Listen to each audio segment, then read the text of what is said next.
All right, this meeting is called to order. Morning and welcome. This is our March SEBB board meeting. Meetings this year are going to continue to be hybrid. HCA staff will be on site and board members and other attendees have the option of attending on site or via Zoom. For our members in the public attending via Zoom, our opening slide is information about how attendees can turn on closed captioning subtitles. Also, public meeting attendees will only be able to activate their audio and or video during the public comment period at the end of the meeting.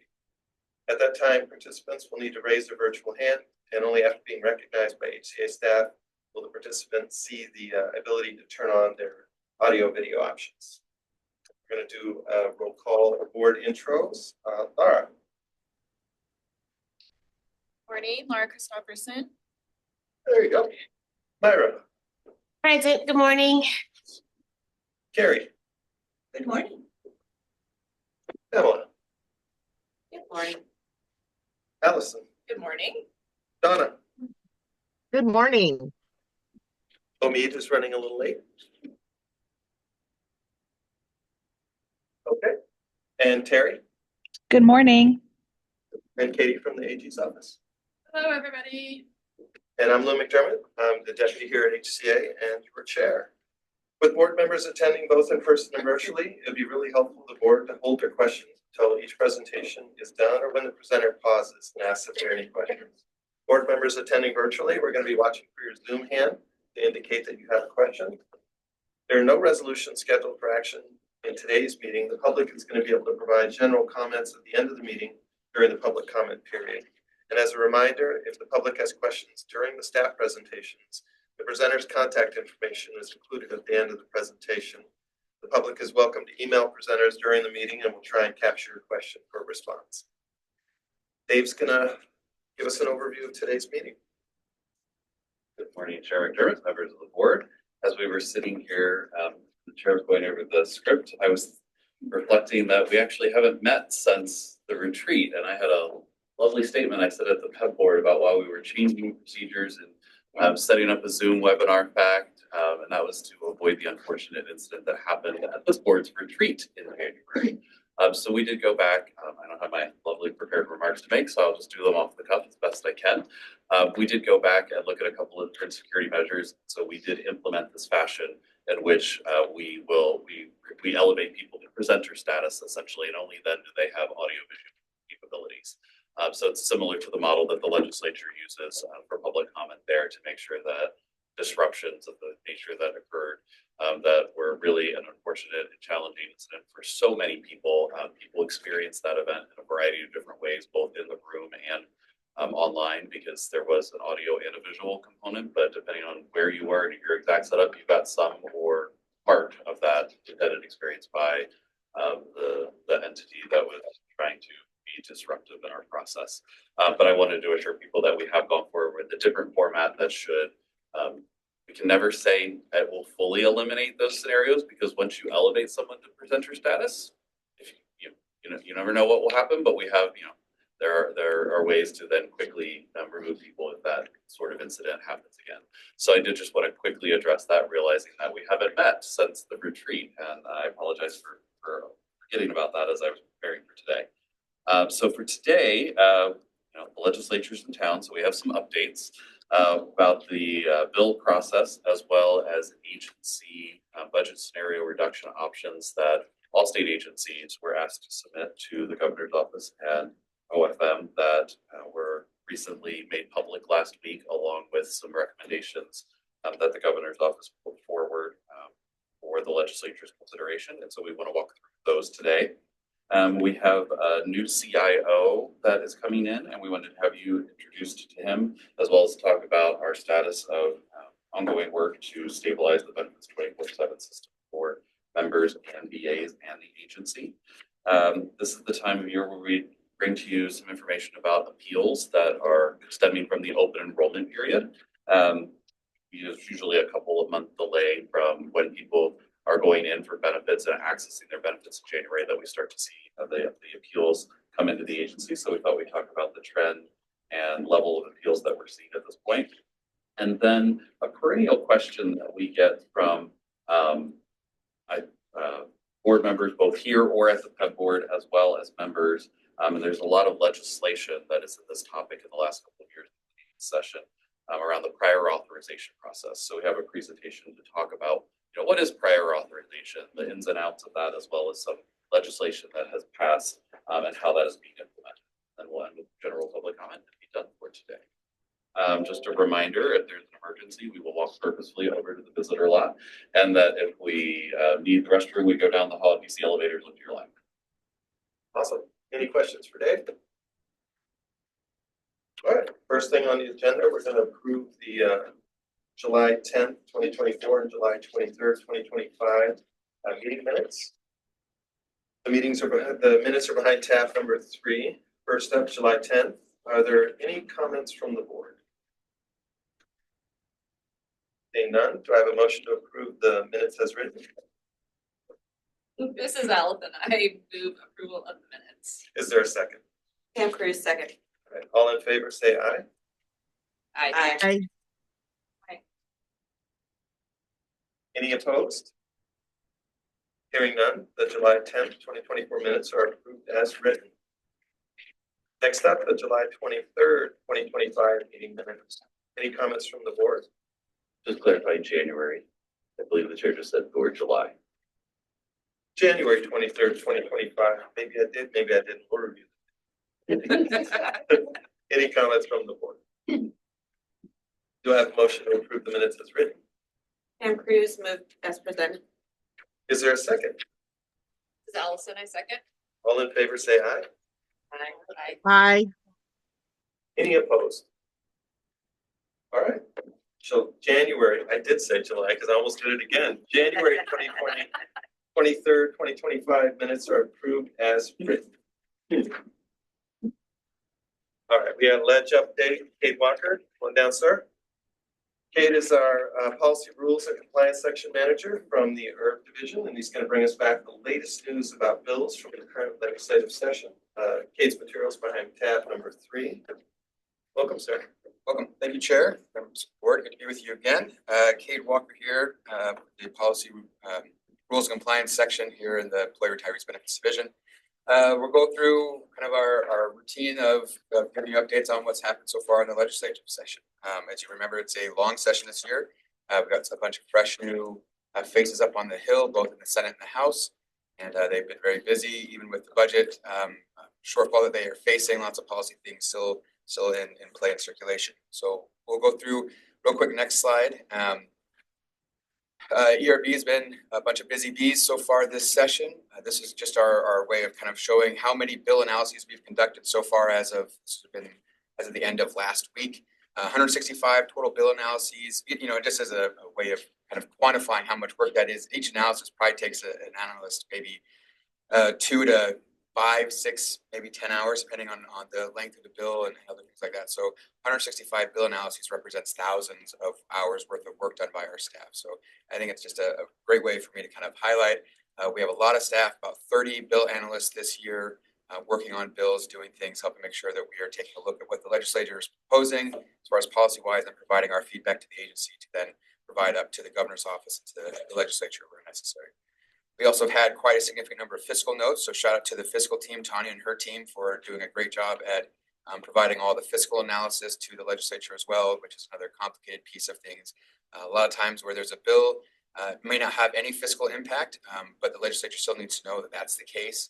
Or if it's going to have a giant fiscal impact, then you know that case as well. So our team works hand in hand with the finance team to make sure we get those analyses done and timely and out the door so we can get that feedback in time for committees and other things like that. Next slide, please. This is the how a bill becomes a law sort of funnel of process. We are currently waiting for the next cutoff, which is coming next Wednesday, and that's the Chamber of Origins cutoff. Last Friday was the fiscal committee cutoff. So we track a lot of bills. These are the bills that we're tracking that are ERB lead high priority bills, meaning they're going to have an impact to our program in one way, shape, or form, whether it's financially or impacting our rules or our processes, administration wise, changing up benefits, anything like that. We track those a little bit more carefully because of the impact of the program. This is not the same number as David had called out in reviewing my slides. He wanted to know, well, if the number in the lead high priority doesn't match on the previous slide, what's up with that? I said, well, those are the bill analyses that are done because you'll get substitutes and it grows substitutes and it grows second substitutes and all these inactive grows second substitutes sort of iterations on bills. And this is just the bill numbers themselves moving their way through the system. So the total here is 28 bills, 28 bills that are currently moving through the process. I think there's about 7 high priority bills that we're still tracking that are in play that have met the cutoff as of last week. I think probably a few less that are still stuck in the fiscal committee. So those are the bills that don't make it out of those committees. We usually will say they're dead. That sometimes is not necessarily the case because the legislature does have procedural maneuvers that they can enact that will revive bills that are necessary for the budget or other aspects. Also, as we found out this week, just because a bill doesn't get introduced by the policy cutoff doesn't mean that they can't still introduce things where it's necessary.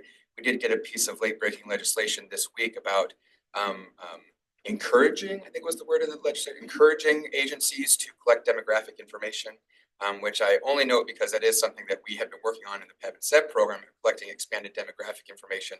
So it was interesting to see this week the legislature decided to move a bill past the cutoff dates, or introduce it past the cutoff dates that would encourage agencies to be collecting expanded demographic information on the populations they serve and their own populations. So with that, we'll move on to the topical, the actual piece of legislation that we're reviewing. Our agency request legislation, both pieces are still moving forward currently. The House Bill 1123, Senate Bill 5083, which is the bill coming out of our policy shop for ensuring access to primary care, behavioral health, and affordable hospital services, is moving forward. It's made it out of their respective committees, and both versions of those are still currently active and moving through the process. As well as our bill we have for the PEB board's expanded offering authority that will mirror the authority that this board has in offering additional optional benefits for employees, providing that same authority for the PEB board. Just a reminder, it doesn't require them to offer anything. It just gives them that same authority to offer things like pet insurance and auto insurance and expanded property insurance, the payment income replacement insurance like cancer insurance, those sorts of things. Just gives them the authority to do so, which in the future would probably be great for the coordinated effort between the boards to offer something in the future should that be of interest to either of the boards. Next slide, please. Moving beyond our agency request legislation, these are the bills that we're tracking that are, most of them are high priority for us to be looking at, so we'll go through these.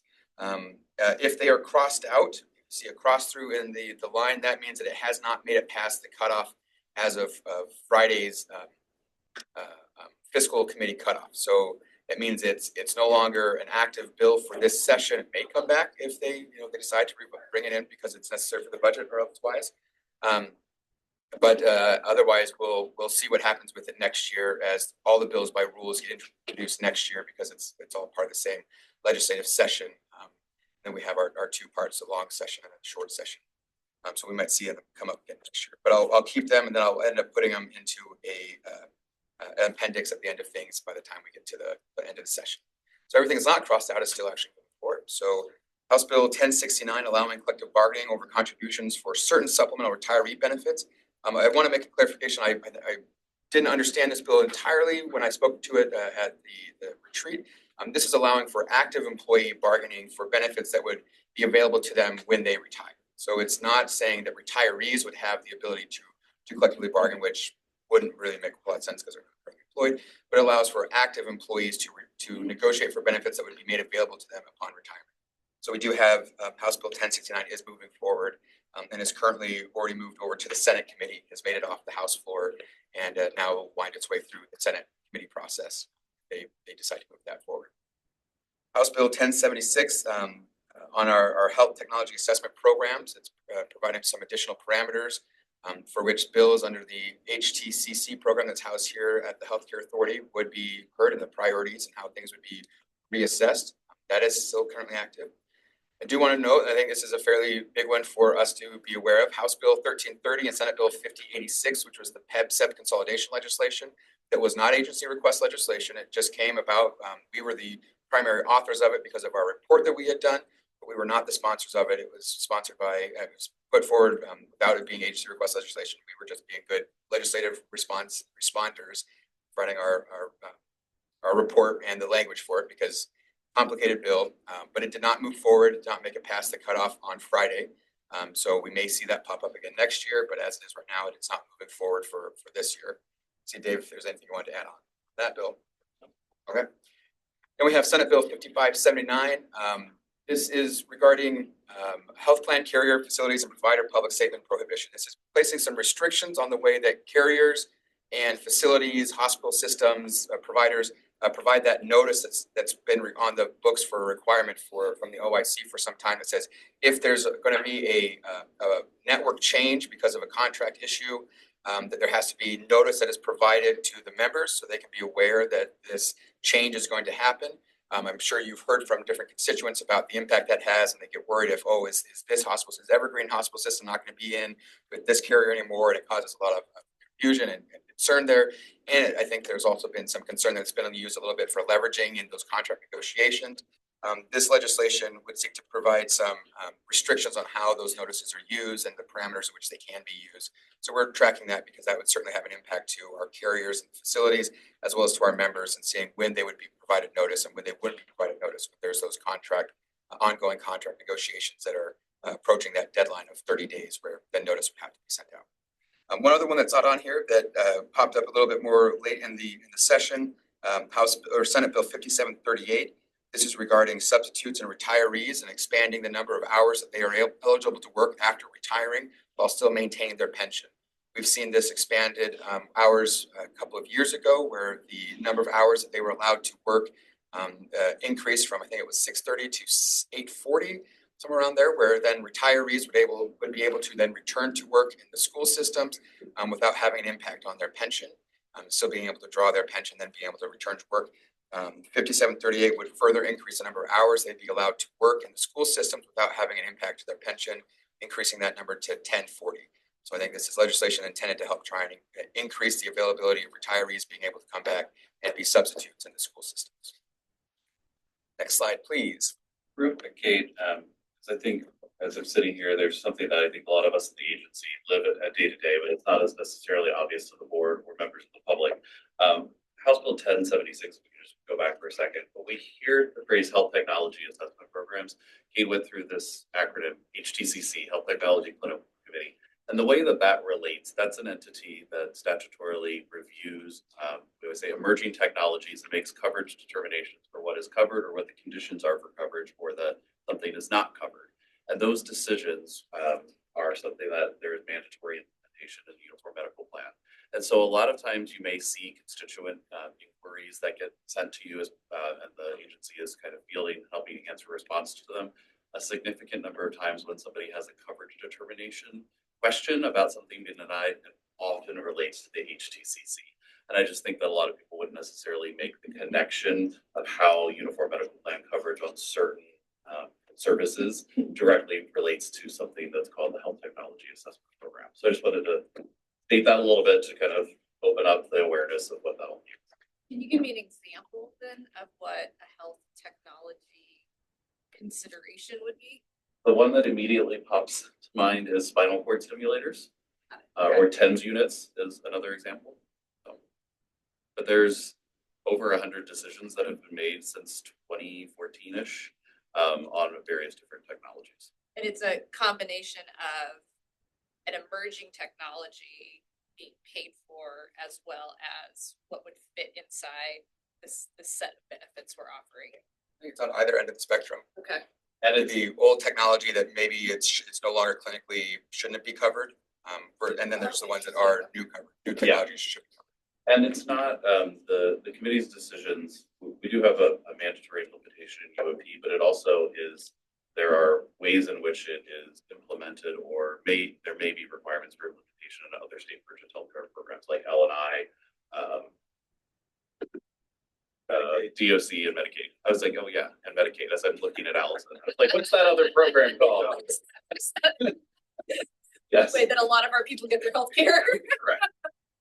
So there's different rules for each of the state purchase healthcare programs, but those decisions, I didn't mean to over rotate and suggest that it only applies to UOP. Fascinating. I mean, those decisions are really interesting. They're all listed on the HCA's website. They're really interesting to see what's up there. All right, back to the fun. Senate Bill 5112. This is the prescribing psychologists, allowing expanded credentialing for highly trained psychologists to have a limited scope of prescribing ability for medications, which they currently don't have, which is currently you have to have an MD, being a psychiatrist or a primary care to provide those. It would allow for psychologists to have a very limited scope to be able to provide medications. I think the current iteration is allowing them to make refills for medication that have already been prescribed to them by their primary care or a psychiatrist. So helping to increase the access to medication for mental health and behavioral health services. House Bill 1114, including Washington State in the Respiratory Care Compact, making sure that we're able to increase the availability and recognizing licensure of respiratory care therapists from other states who are also participating in the compact, helping to expand access there and allowing greater access to those, especially around the borders of the state. House Bill 1430, this is expanding reimbursement rates for ARNPs and PAs, physician's assistants and advanced registered nurse practitioners, being able to expand reimbursement rates for them. And then the expanding pharmacist scope of practice that has died.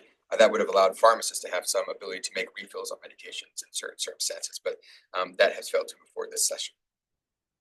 Moving forward, biomarker testing has also failed to move forward. We've seen this legislation for the last several years. I think it keeps getting revised and moving a little bit closer every year, but it has not moved forward this session, so we'll continue to track that in the years to follow. I'm sure we'll see that again.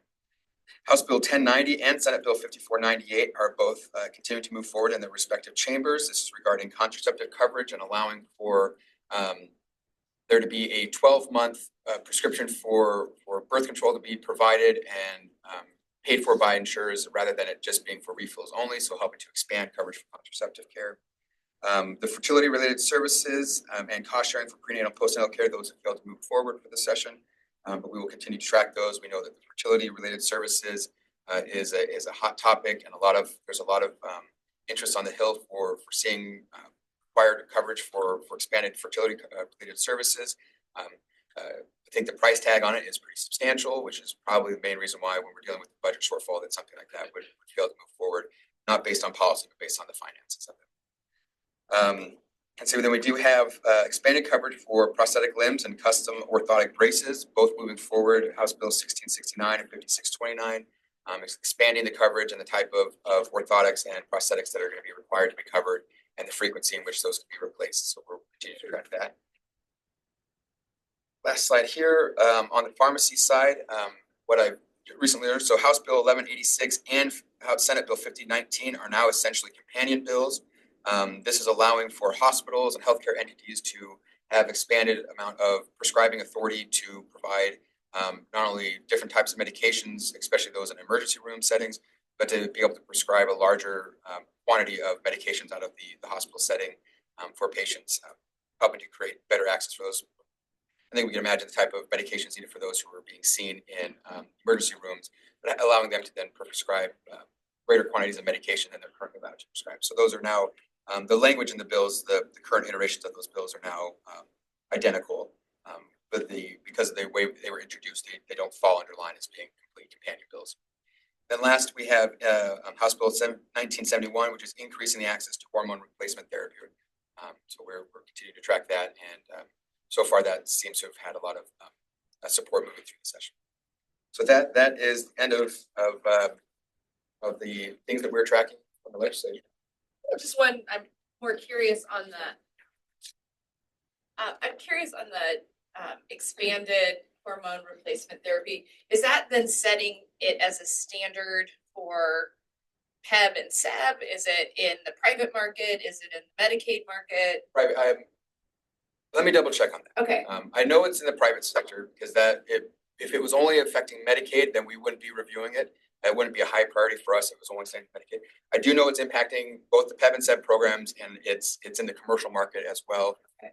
But I can come back to you and confirm to the full Also, extent I'm which just it's curious covered. how the legislature can then affect markets in that way. Thanks. We see that a lot. I mean, the legislation oftentimes, sometimes they're going to do things that they want to have impact PEB and SEB only, and they'll throw it into RCW 4105, which is the HCA statutes.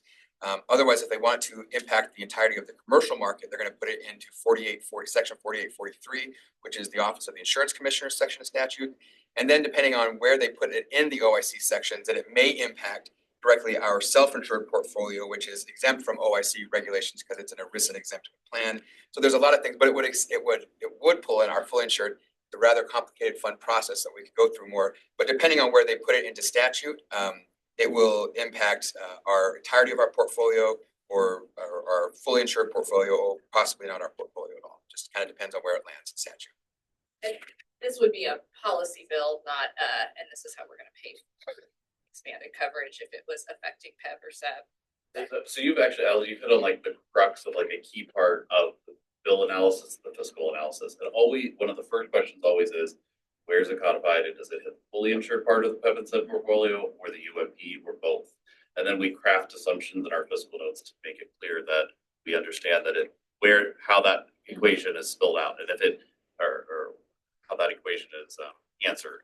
And then we will create fiscal analysis when it does hit UMP to say passing this bill requires this cost. And so it is all done at the same time. Okay. And sometimes we would say, this bill does not hit UMP. If it were to hit UMP, you would see this type of analysis because a lot of times over the years, we've seen a lot more improvement in understanding as to how to write things to hit both the self-insured and fully insured portfolio. It used to be that there was an intent to hit both, but the writing wouldn't quite get there. And so we spent a lot of time working to help people understand how to hit all parts of the portfolio if that's what they meant. Because the vast majority of time that is what they meant. But I think a great example is, I believe the current version of House Bill 1430, the AR and TPA reimbursement, is set for the commercial market, not UMP. So it's an example, I think, that's amending Title 48, Chapter 43 for the fully insured market, but it doesn't hit 4105, meaning it doesn't hit UMP at that point. So, but our fiscal notes describe what the impact is. The fiscal notes are designed about the cost to the state, though. Right. So there is a bill that only impacts the fully insured portfolio, since the cost from the state is driven by uniform medical plans, specifically achieved to the employer medical contribution benchmark. Then there isn't a fiscal cost if it doesn't hit UMP, because the fiscal cost is just about the state. But we will often say in our fiscal notes, this could impact member premiums, even if it doesn't impact state costs. Right. Did I Yep. model that? Nope. I just, it took me a second to go through all the. But your question is kind of a core bread and butter piece of what the bill analysis does and the fiscal note analysis. That's great, thanks. Other questions for Kate? Kate, thanks so much. Next up, budget reduction options. Dave and Tanya. Tanya is our finance manager, are going to go over the agency's ongoing budget reduction scenario work in order to help address the state budget deficit. Materials behind tab number 4. Tanya, welcome. Thanks, good morning. All right. For the record, Tanya Duell, or Finance Manager. Dave and I today are going to walk through some of the budget reduction options that HCA submitted to the Office of Financial Management last month. This is not my typical budget update where we're walking through House and Senate versions of the budget. We'll get to those subsequent meeting because we don't actually have those versions of the budget yet. So next slide, please. So as you'll all recall back to the retreat, Robin from OFM was here to discuss kind of the revenue forecast and the state of the budget deficit. So based on the November revenue forecast, there's projected to be about a $12 billion deficit over the next 4 years. And for those who tuned into Governor Ferguson's press release last week, you might have heard him even say 15 billion. So we're talking different numbers a little bit, but we will have another economic and revenue forecast update on March 18th. So just around the corner, we'll have an update to that. So then we're going to talk through kind of the order of how things came into HCA. So back on December 2nd, Governor Inslee directed all agencies under his direction to freeze non-essential hiring and spending. These included things like hiring non-essential employees. So there was a hiring freeze in place. stopping non-essential service contracts and pausing that non-essential work, stopping the purchase of certain goods and services, and then non-essential in-state and out-of-state travel. We put a pause on some of that as of December 2nd. Then on the next slide, on January 24th, OFM directed state agencies to submit reduction proposals based on Governor Ferguson's priorities, which you'll remember Robin spoke to, some of those being things around public safety, housing, and his funding of the collective bargaining agreements. So agencies were directed to identify a 6% spending reduction with suggestions around consolidation of management positions, pausing all possible legislative reports and making reductions to contracts, restricting equipment purchases, again, reducing travel, and evaluating programs that were either partially or fully implemented since 2020. So all of those were items of suggestion to help come up with that 6% agency reduction. There were certain agencies that didn't have to comply with these reductions. Those were agencies serving K-12, community and technical colleges, as well as State Patrol, DOC, and CJTC were all kind of exempt from this process. So talking through those reduction instructions, each agency that was subject to this got specific targets for their programs. But when we talk about the PEB and the SEB programs, we are treated a little differently in some of those across the board. And that is because the PEB and SEB programs are not directly funded by the general fund, even though we have general funds that come into our program. We're going to get a little more in detail on the next slide about that. But when we think about the SEB program, the revenue sources into our program are really the funding rates, the employer contribution, and employee premiums. Those are the two sources of revenue into our programs. And when you think about the employer contribution on the SEB side, it is largely general fund with a mix of a little bit of local dollars in there. It's about 82% general fund on the SEB side. But when we talk about the PEB side, it's more closer to 50-50.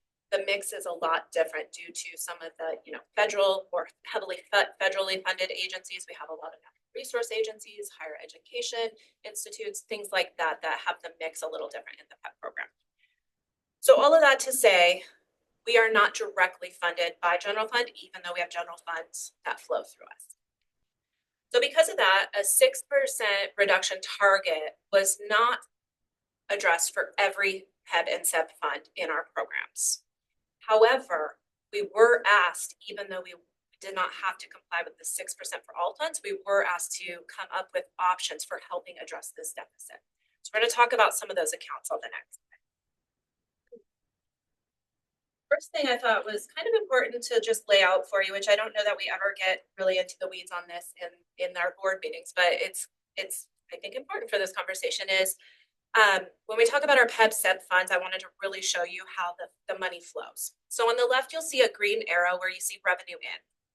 Like I mentioned, we really only have a couple revenue sources that come in to fund our programs. It's the state funding rate, so the employer contribution, and then largely employee and retiree premiums, as well as some surcharges, things like that. That's the revenue sources into our program. Those go into this big blue box in the middle for the SEB program. It's called account 493. It's a non-appropriated account, meaning the legislature doesn't give us a specific budget for that account.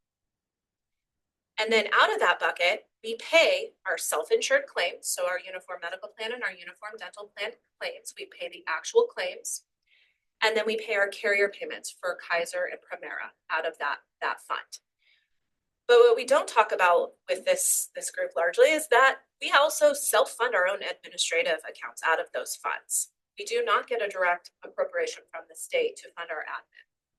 So we transfer actual cash in accounting terms. We transfer cash to fund our own admin accounts every month. So on the bottom left, we have what is called IB&P reserves. So these are incurred but not paid. Sometimes they're called incurred but not reported also. These are the claims we know have been incurred, but we have not gotten the invoice from Regents or Moda yet to pay. We hold those reserves in a separate account, and we keep those because we know we have to still pay those claims. We have our uniform dental plan and our uniform medical plan, TPA administrative buckets that we have to pay. So we transfer money from our big pot of money into those two accounts to pay our TPA fees every month. And then we also transfer cash from that big bucket to our agency admin. So for SEB, it's account 492. That is things like our staffing around the table, our building costs, our travel costs, printing costs, things to operationalize and run the PEB and SEB programs. That is the one and only account within the PEB and SEB programs that is actually appropriated by the legislature. So the legislature says how much we can spend out of it. But the funds still come from our big bucket. It is not a direct appropriation. So the next slide, we're gonna look through the different funds. So these are our biennial projected expenditures for the next biennium. So at the top, I've broken these down by agency admin. So you'll see about 87 million. These are the two accounts, one for PEB, one for SEB, that are subject to the 6% across the board agency regulation. What you'll see below is a variety of other accounts. We have our uniform medical plan and our uniform dental plan admin accounts where we pay our TPA fees. And then you have that big blue square in the middle as the last two lines here. So you can see we spend about $12.7 billion in a biennium between the PEB and the SEB programs. So while we are saying we don't have a direct general fund appropriation, we are a big portion of the state's overall spending and can impact the state's deficit in a big way when we look at these additional accounts here. So next slide, I think, Dave, I'm turning it over to you. Yeah, just as a reminder, that was a biennial number, the 12.7 billion. Annually, the state's budget is around 70 billion. So you start to think 140 billion over the course of a biennium, 12.7. You're getting close to 10% of the budget is these two programs, even though they're not general fund specific. So Tanya set us up for the stage of what the specific directions were. On that lovely chart slide that she had, that bottom right bucket is the one where we had 6% admin specifically that we had addressed, but we weren't asked to provide options or scenarios or ideas for all of the other buckets, if you will. And so we have a vast number of appendices to this presentation. And when the direction came in January to begin working on budget reduction scenarios, I think it's important to know that all state agencies, essentially, there were some health and safety entities that did not have to do the exercise. We're putting together various options or scenarios. They were not formal proposals, if you will. These were all things that agencies were thinking fit various parameters that might be something that either the governor's office or the legislature, if they consider that, might make a decision to implement. And so there were large exercise done. And our agency took the approach of trying to preserve healthcare services for Washington residents, while also trying to help contribute to the significant budget deficit. We looked at things like looking at our way of doing the greatest extent possible to minimize impacts on people while all the people we serve and our staff, preserving essential programs, remaining flexible to prioritize basic services, and trying to stay true to the agency's missions and values. And so we put together a variety of options we'll go through in a moment. And we will continue working on scenarios for both the governor's office as well as the legislature for both the upcoming biennium as well as the outgoing biennium. But we did submit a variety of pieces. If we go to the next slide, I think this is where the rubber meets the road and is challenging about these particular programs and the non-admin accounts. A lot of the options are not short-term ways to impact the state general fund and the budget deficit. Changing law, the legislature can pass a bill. So that's not probably the biggest hurdle. There are a lot of options that directly relate to the collective bargaining agreement. And so there is a cycle and a cadence to the collective bargaining agreement. So as we put forward options that might relate to those things that require collective bargaining, there was an assumption that was made that said, these might be implemented as early as January of 2028, which it's March of 2025. The math that gets you there is we do summer bargaining. The next summer bargaining is in summer of 2026. That relates to fiscal years 27 through 29. And when we're bargaining in summer of 2026, the first plan year that collective bargaining impacts is really the next even plan year. So when we're bargaining in 26, it impacts plan year 28 immediately. If you're bargaining in 28, then you're really talking about 23. When we bargained last summer in 2024, that's first impacting 2026.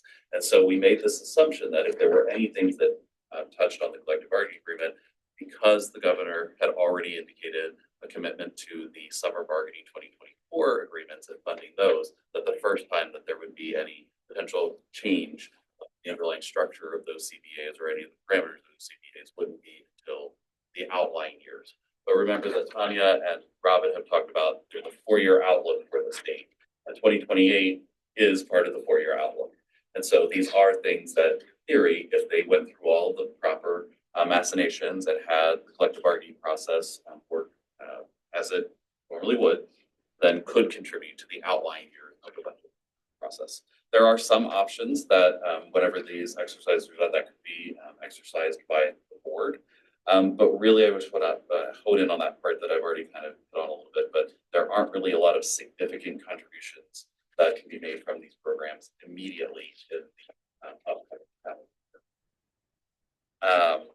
So I thought that we would talk a little bit more through the topic submission. Actually, before we go to that, I think there's one more thing that is, when we look at the big pot of Fund 721, it's Fund 493, there are a lot of limitations on what can be done. There are federal requirements that mandate certain things be covered. There are state requirements that obviously can be changed by state law. But if you look at it at a high level, there's really only 2 major ways to influence that fund. You can either have benefits be the same level they are today and pay more for them, or you can reduce those benefits. But there are limits on how much you can reduce those benefits because of other requirements. So the options that get put forward for the PEB and SEB programs are, anytime these exercises are done, there are natural things that are always described because there are only so many levers to pull.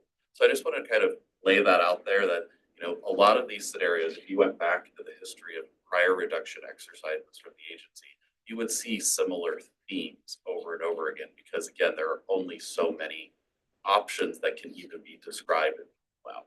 And so this represents, a large segment.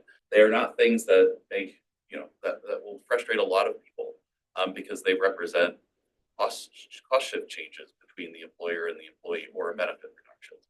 And so that is the bread and butter of what these programs are. And that is what is the $12 billion price tag over the course of a biennium. So it's a very challenging conversation to have, but they are the same conversations anytime there's a budget reduction exercise. I'd even suggest that people wanted to look back when COVID was coming out, we had a similar budget reduction exercise that you can take the spreadsheet that's in the appendix here and line it up with the spreadsheet that was brought to the board back in 2020, and you'll see a lot of really common, if not some identical themes that are discussed. So just wanted to lay that out there, and now we'll talk a little bit more about the actual submission topics. Okay, we're going to walk through the topics. I'm not going to get into full details of the amounts. The amounts are included in your appendix. The amounts will change as we go through the legislative process because of updated modeling, different assumptions on implementation years. But we're going to walk through the topics, and then I'll kind of give you a sneak peek of what was included in Governor Ferguson's most recent recommendation. So I think the first one we just talked about, which is our administrative cuts, was that bottom right box, our agency administrative cuts. Those are the 6% across the board administrative cuts. So that's things like reducing some FTE, some staffing, contract reductions. One example is we had some actuarial variance that we were able to swoop up as some one-time savings to give back. Some goods and services around purchasing. I think there were some small things around like maybe printing and phone costs that we were able to identify, and then some reductions on travel. So this one was included. So this one is on Governor Ferguson's priority list. Next was we included an assumption around our third-party administrator, so our TPA costs. We're in contracts with our TPAs. We know how much we have to pay them. We pay them on a mostly per subscriber or per member per month basis. So because there is a statewide reduction of FTEs and management positions, we made an assumption that there would be a little bit of downward pressure because we would lose employees who are enrolled in self-insured plans, which would just naturally decrease our spending out of our TPA accounts. They did not book any savings for this in Governor Ferguson's most recent version. And real quick, Tanya, I'll just highlight it's very purposeful that the parentheses has 2 PEB accounts, 438, 439. There are no SEB accounts here because the reduction assumption was only on the state workforce. So that wouldn't directly impact SEB. Yeah, good point. So next up, when we talk about the theme of benefits, there was one item included for eliminating the wellness program. That is one option that is impacted by the collective bargaining agreement and would fall under that caveat Dave gave about kind of the implementation phase of when that could happen. And that would include both the portal and the $125 deductible incentive. Tanya, when you say included, you mean on the submission to the governor's office, not in Governor Correct. Ferguson's Yes.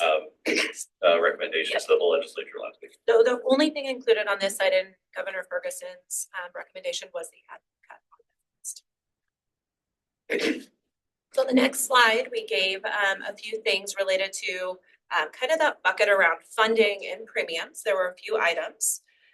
So the first one up is regarding our premium stabilization reserves. We call this PSR.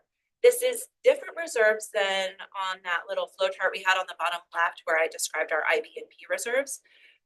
These PSR reserves are actually part of our overall fund balance in that big blue bucket at the top of that little flow chart. We keep a certain percentage of reserves based on an annual projected cost of our self-insured claims for medical and dental. Currently, we keep 7% of annual self-insured medical claims in reserves and 4% of our annual self-insured dental claims in reserves. This would be just one lever that would help give a little like relief valve to the legislature for reducing our funding. This could be operationalized in either a short-term fashion or a long-term fashion. But these reserves are really there to stabilize the premium in case of something short-term. Like one example was the first time we had to dip into this in a very long time was during COVID. So that's what these reserves are there for. This one was included in Governor Ferguson's options, and he had a reduction down to 5% of the medical, leaving dental at 4%. So this just frees up some reserves to allow them to spend it in other places and bringing down our funding rate proportionally. Does that feel risky to not have as much as we had in reserves? It does a little bit, yes. Okay. But I mean, that is the job of the legislature is to determine how much risk they put on the program. And they do that every single time they give us a budget. So every time they're setting the funding rate, they are taking the risk for the program. This is just a specific lever that they can choose to tie that to. They could choose to reduce our trend assumptions. They could choose to say, we think you're being too conservative. We're going to lower your funding rate and put more pressure on your reserves anyways. And it's just something that they do every time and they take into consideration. And really, if the legislature does want to take that risk and reduce our reserves, we are okay with that and support that. And I think it's always good to remember that we're backed by the treasurer. So it's a little different than maybe a private entity out there where once they get to zero, they're sort of done. If we were to have to dig into the reserves and actually go below that, we still have the treasurer and we have the legislature coming back to town on an annual basis. So is it great? No. Is it doable? Yes. And just for size reference, our 7% reserves is like days on a calendar of reserves in hand. It's not a big amount. But that's on top of we have a surplus in a lot of years. Don't know if we will this year. But we also have our IBMP reserve. So it's one of 3 kind of pieces. And this is just getting back into the time machine a little bit, but there was a language that was introduced a few years ago that allows us to actually kind of transfer between PEB and SEB short term.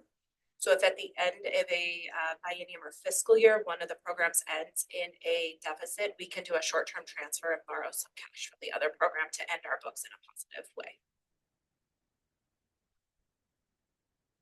So that amount, just to tag on it, that was included. The next one is reducing the employer medical contribution and increasing employee premiums. This is one of the biggest levers that exists in the program. This one was not included or picked up by Governor Ferguson. The next one was applying a premium to dental. Currently, dental is 100% employer paid. It has been questioned over the years, why don't we charge employees a portion of that? And so this one made it to the agency's list, but was not picked up by Ferguson. And the next one was adding a $25 per account dependent surcharge to accounts that have more than 2 children. When we look at our enrollment in numbers of dependents, there is a clear drop off after 2. So the majority of our accounts do fall within 1 or 2 dependents. And so this would apply to those who have 3 or 4 on their account. And it's only per account, not per child. But this one was not included by Governor Ferguson. And then the next one up does impact SEB funding, but this group might be less familiar with it, which is either eliminating or reducing the Medicare explicit subsidy. So Medicare eligible retirees from both the SEB and the PEP programs, they come over to the PEP program.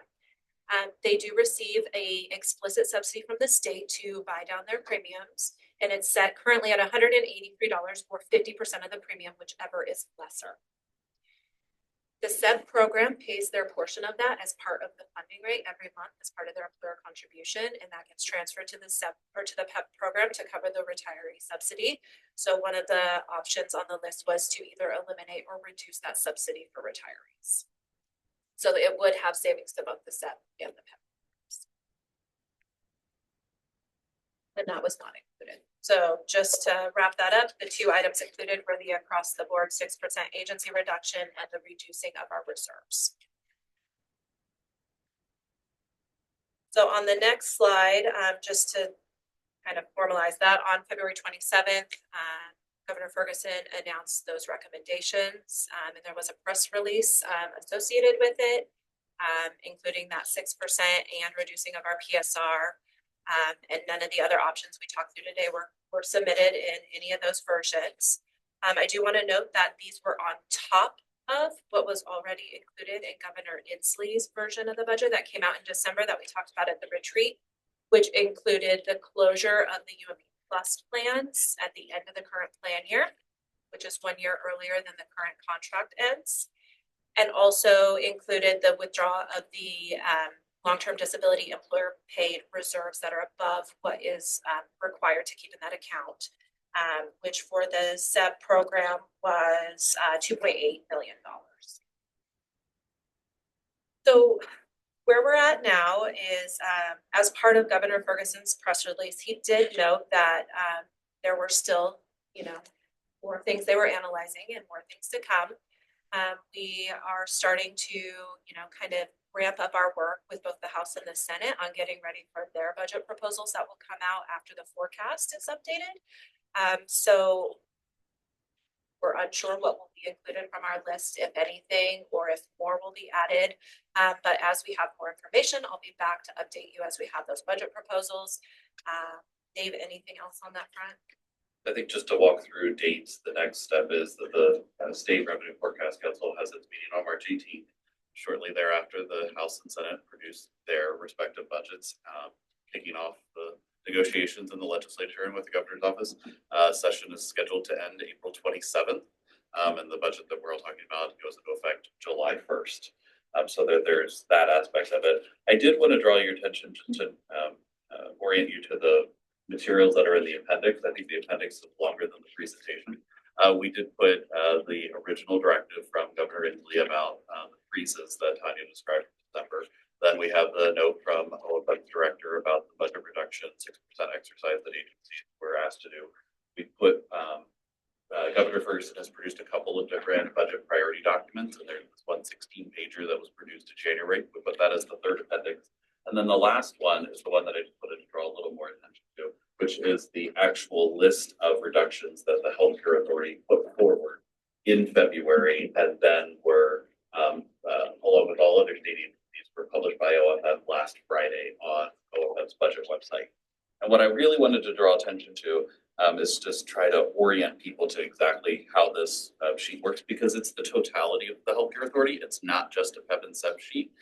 The agency put at the top, so I'm glad it's up here on the screen, the administrative pieces of the agency, both for Medicaid and then PEB and SEB. That's related to that 6% reduction part of the exercise. And we've listed the what's in red in your materials is not what's actually, that's the one addition, extra little note for context for you about how those relate to the various accounts that Tanya was walking through earlier in the presentation. So you can see the exact account numbers and crosswalk that right back with the presentation. But you have the administrative parts for the agency for Medicaid, and then you have the PEB and SEB administrative accounts.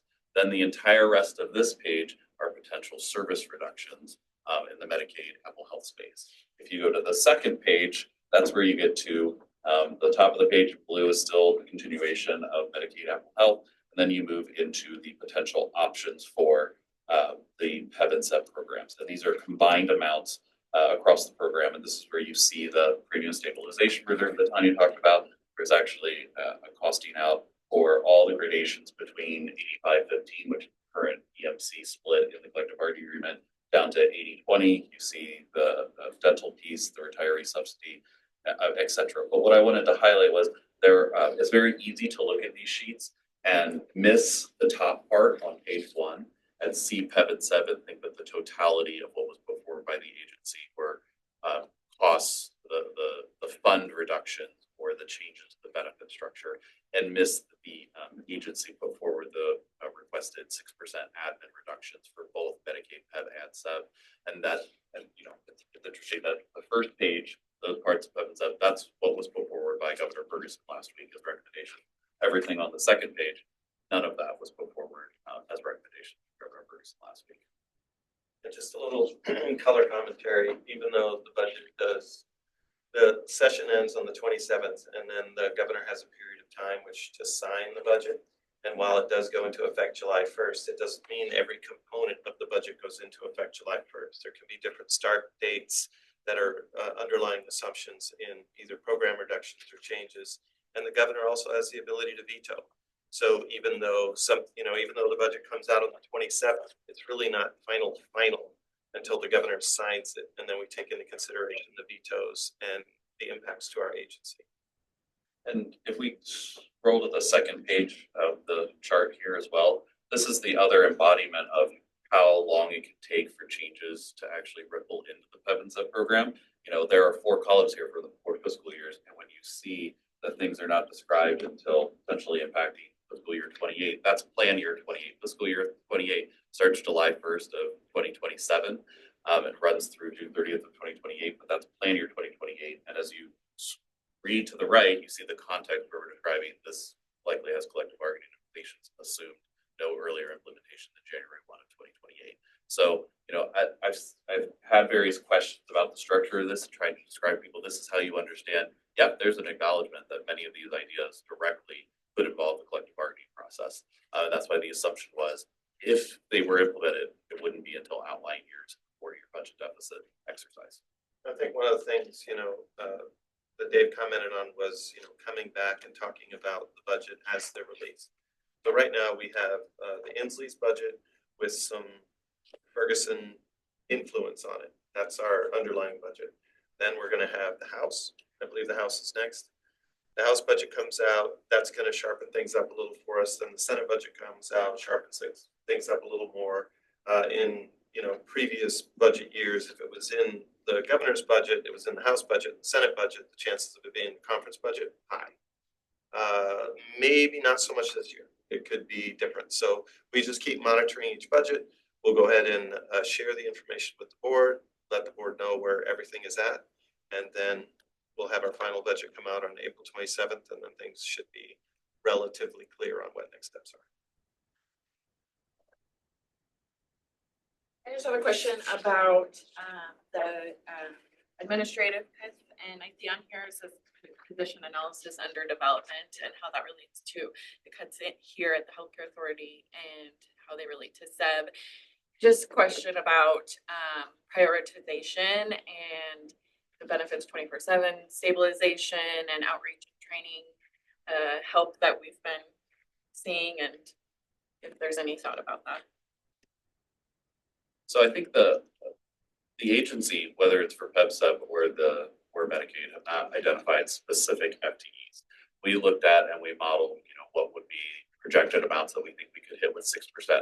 But there's still a lot of detail to come from budgets because, the way that I always say is you don't know that if program X is cut, do you get to get credit for that reduction in any other FTE reductions, or is it on top of the stated? So it has been done both ways in the state budget process before. So that's one of the reasons why we have not articulated specific pieces.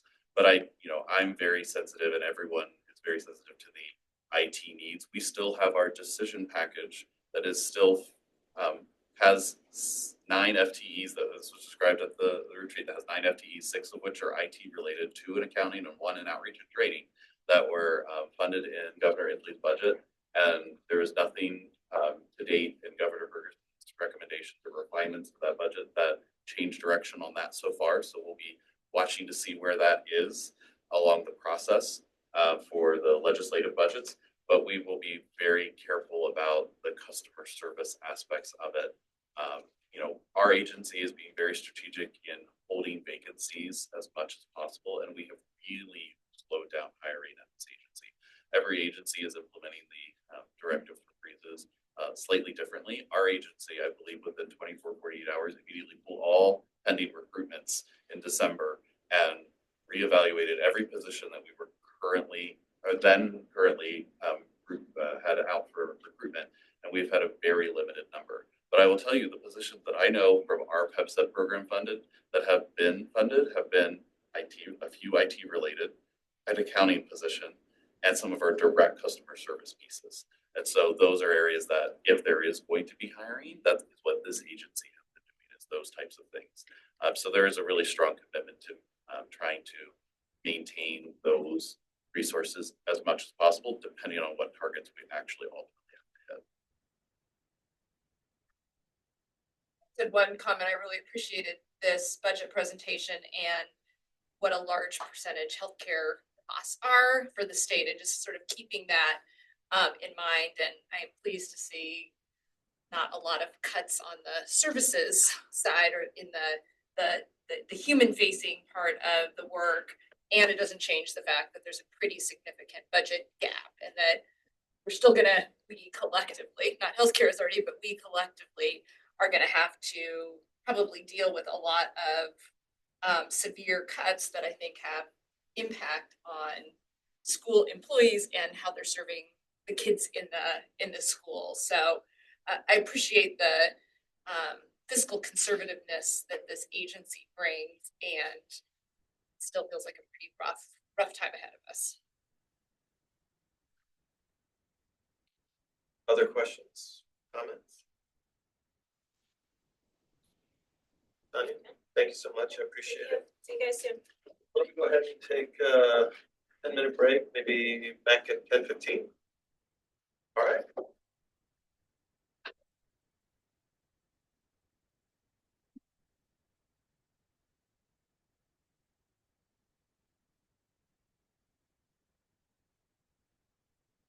Gonna happen.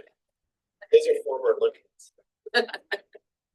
All right, we are back, and up next we have Benefits 24/7. Brett Mello, our CIO from Enterprise Technology Services, and Jean Bowie, our Deputy Director of IRB, going to give us an update of the system. Tab 5, you'll find the materials. Brett, welcome. Thank you. It's our first meeting. Glad to meet everybody. I'm new to the organization, started about 4 months ago. So I'm actually new to state government and new to the payer side. I come out of the provider side. I've been working in hospitals, health systems for about the last 22 years. So wanted to still stay healthcare adjacent because I like the mission of the work that we do, and this has been a great transition for me. So one of the most immediate opportunities that lies before me as a new CIO here is obviously nurturing our benefits 24/7 and getting us to a more stable state. So just by, like I said, way of an introduction, I think you have on your slides, a little bit of my background. My whole career's been in IT, but I've been in multiple industries, manufacturing before healthcare, and then healthcare provider side, and now making this new journey. Hopefully the rest of the remaining of my career. About that. So we have a couple of things in motion I wanted to highlight. And we spoke about it briefly a moment ago. We are reviewing our resources that we have applied in IT, CTS, Enterprise Technology Services. I have to get used to that new acronym. And applying them effectively to a position of this.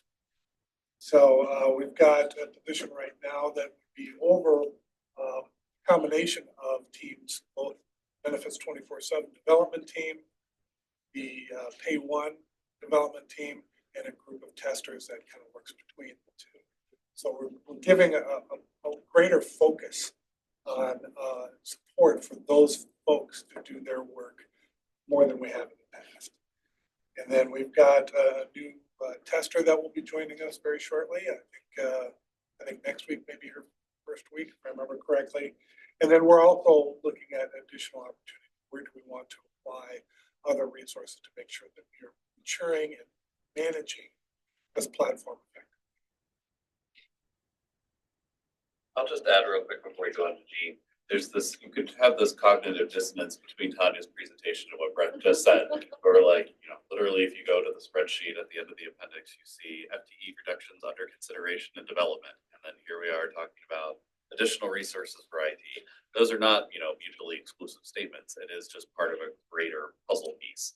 If the final state operating budget picks up and continues on with what was proposed by Governor Inslee and not refined by Governor Gerson for additional 6 IT staff, then we would have plus 6 FTEs, and that would be in the mix as we're balancing various other reductions. And it doesn't mean that if we get 6 IT staff positions in and we need to eliminate a few FTEs, that then we don't hire any of the IT staff. The IT staff is a critical piece. And in fact, when I had highlighted that the agency froze all of the positions and pulled everything down very quickly in early December, and we have slowly had some recruitments. The vast majority of those recruitments have either been direct services to customers, like people who pick up our phones or support in our lobby, or some very strategic IT positions, because this, the work that we're doing to stabilize the system is so paramount and important to being able to manage this program that there has been that acknowledgement, and the few positions that we have hired have been of that nature. So that's how you try to thread those two things together and walk through them at the same time. A little more art than science sometimes, right? It is, absolutely. Right.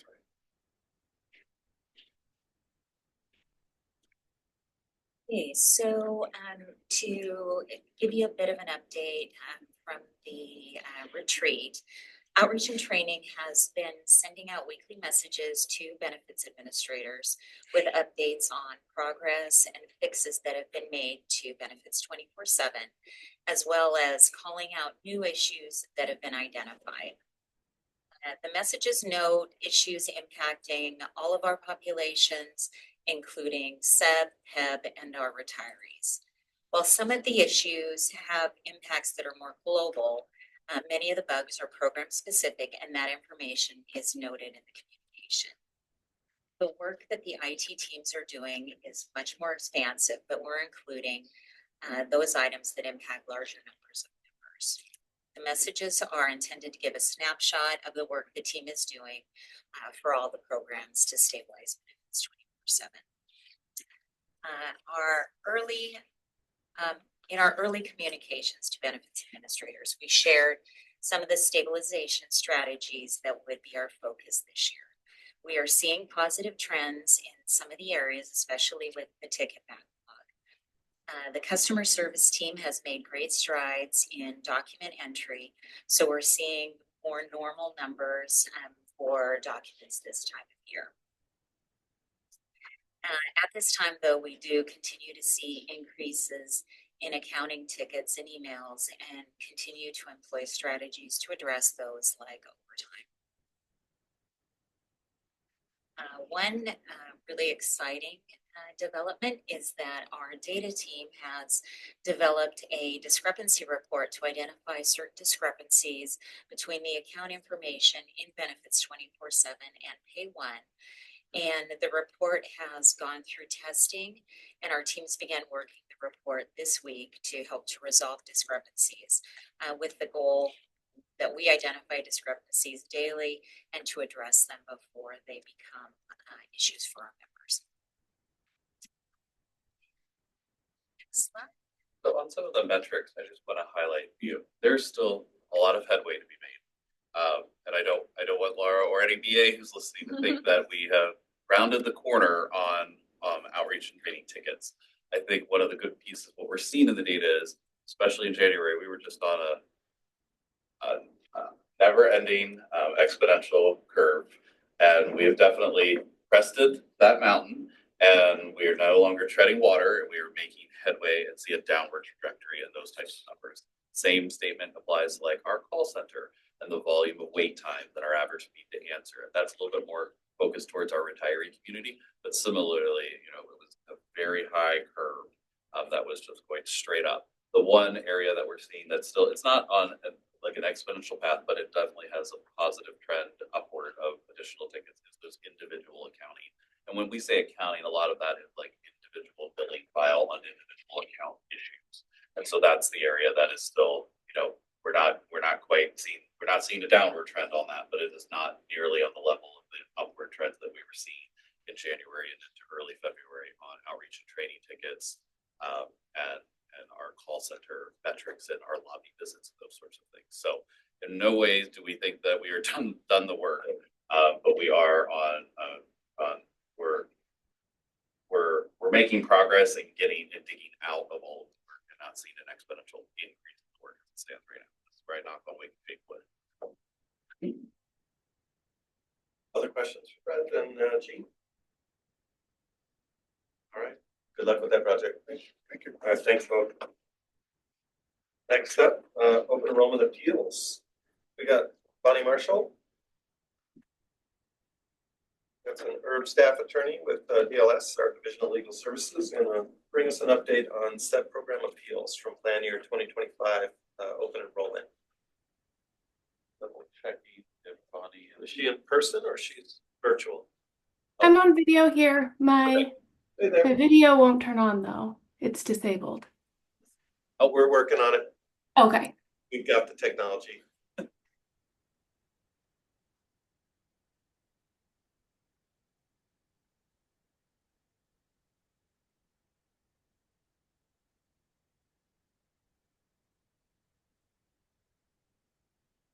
When in doubt, you can pick that. I trust Bonnie won't do something.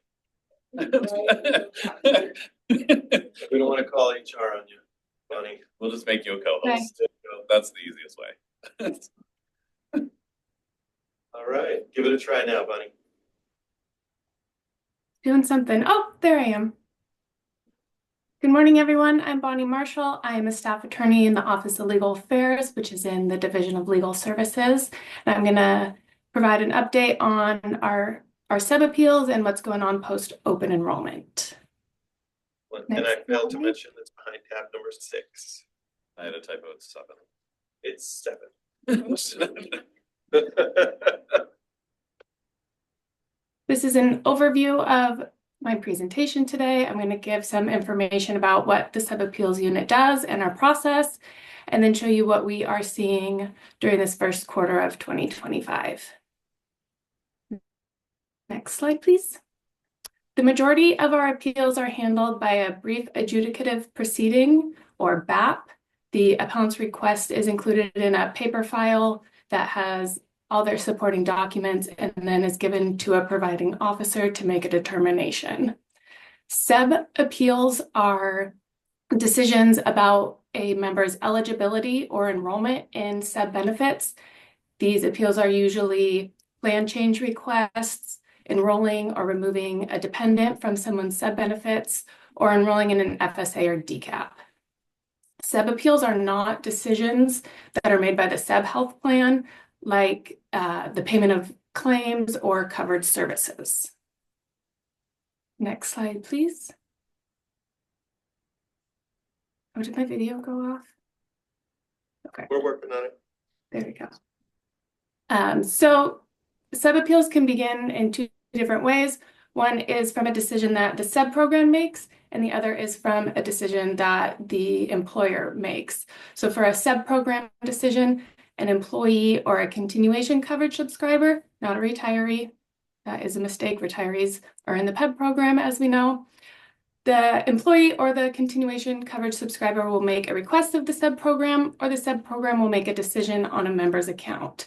The program then sends the member a letter that contains appeal rights, and that member has 60 days to request a BAP with the SEB appeals unit. And if they do not request a BAP within that 60 days, that decision becomes the authority's final decision. Next slide, please. The process is very similar for SEB organization or employer decisions. The employee makes the request of their employer, and the employer can approve or deny that request. If the request is denied, the member has 30 days to appeal that to the SEB appeals unit. And if they do not appeal within 30 days, that decision becomes final. Next slide, please. Once the appeal is received in the SEB appeals unit, we send the appellant a confirmation letter letting them know we received their appeal, and we give them an estimated date that they can expect a decision by. If we do not receive that appeal, if we receive the appeal after the 60 or 30-day timeline, those are untimely appeals and they are denied. And also if we receive an appeal where the member has not gone to the program or their employer, we consider those premature and those appeals are denied. Next slide, please. Presiding officers then issue initial orders that either affirm or deny the underlying decision. Initial orders are typically issued within 10 days. However, sometimes a continuance can be issued, which would extend that 10-day timeline. The initial orders either affirm or deny the underlying decision, and the appellant or the program can then request review of that initial order. They have 21 days to request review of initial orders. Next slide, please. So if a review is requested, a review officer will issue a final order that reviews the initial order. That order will either affirm or deny the presiding officer's initial order, and then an appellant or the SEB program can seek reconsideration of that order, or the appellant can take that order to Superior Court for judicial review. Next slide, please. And so what Bonnie just described was the Administrative Procedures Act. Just for a finer point, a lot of times you will hear there are agency administrative judicial processes that have to be followed before you could go to judicial court setting. What Bonnie just described is the process used in the programs for that internal administrative process. Here are some appeal trends. Most of our appeals occur between January and April of each year. Most employee appeals concern the spousal premium surcharge, dependent enrollment, and plan change request, whether medical or dental. For the PEB program, our retiree appeals mostly concern requests for reinstatement. And here are our 2025 appeal trends. This is only through February 13th of 25, but for the total time, we had 102 SEB appeals. For the month of January, 17 of those appeals were spousal surcharges. We had 13 dependent enrollment appeals, and we had 10 requests to change a dental plan. For February, well, half of February, we had 23 spousal surcharge appeals, 5 requests to change a dental plan, and 4 medical plan change requests. That is my presentation. I'm free to answer any questions, or there is my contact information. Any questions for Bonnie? Just a reminder, you see numbers like just a reminder for her, you see numbers like 156 appeals in January and 91 in February. And that's PEB and SEB combined, retirees, school employees, state employees, higher education employees. the very small number of the over 785,000 members that are served by the program. So just wanted to remind people of the context of that. It's a lot of work, and we definitely go through the appeal process, and everyone has written it. I like to put the context of the small number of decisions that are actually going through this very long appeals process. All right, Bonnie, thank you so much. Appreciate your time. Thank you.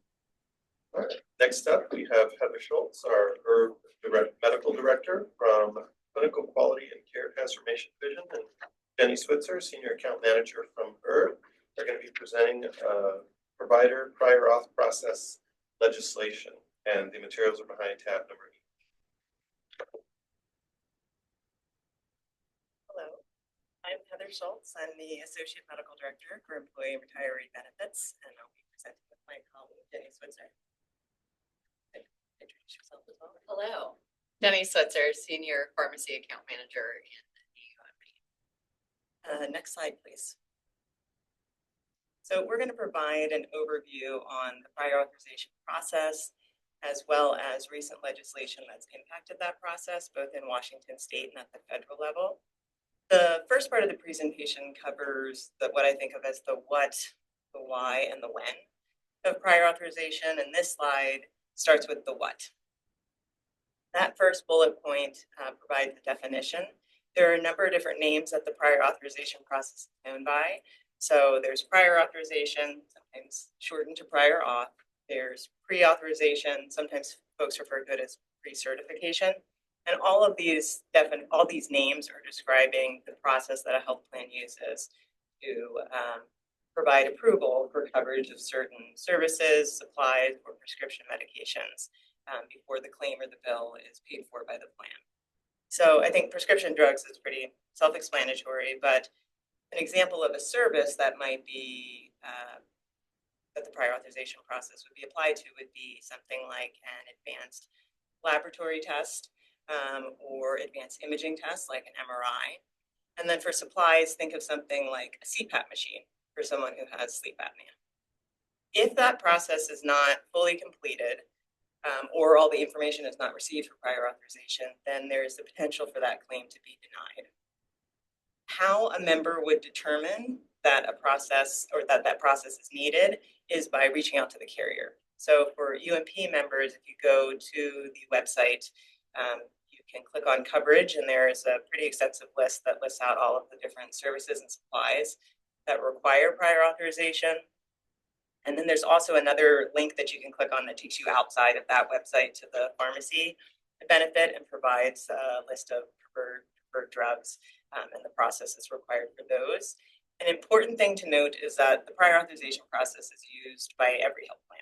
So this process is not specific to PEB and SEB or the carriers that PEB and SEB uses, but every health plan. Next slide, please. This slide is the why of prior authorization. I think for most individuals, when they think of prior authorization, they think about it when it's not working, when they come up against a hurdle or some friction with the process. But there are goals of just supporting positive outcomes for the members. That's the overarching goal of prior authorization. And when that process is working smoothly, it's running in the background and folks don't know about it.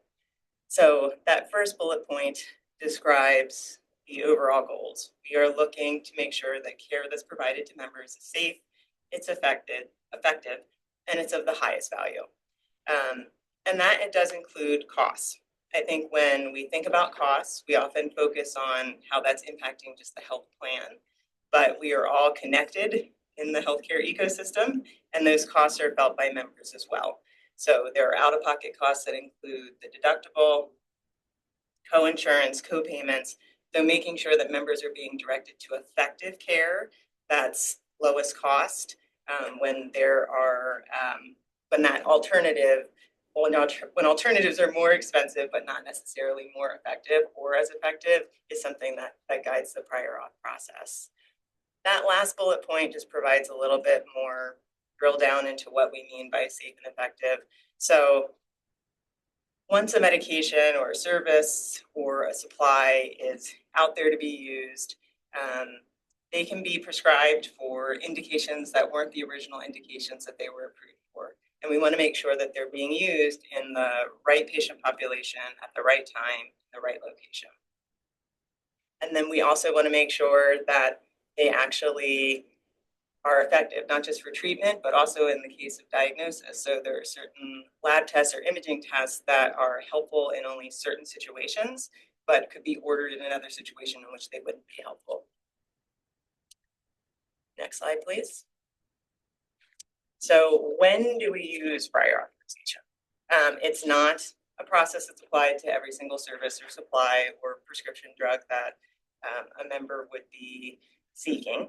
I think an important thing to remember is that it's never used in an emergency situation. So when you are going to the ER and tests are being done or an emergency surgical procedure is needed, the prior authorization process is not applied in those situations.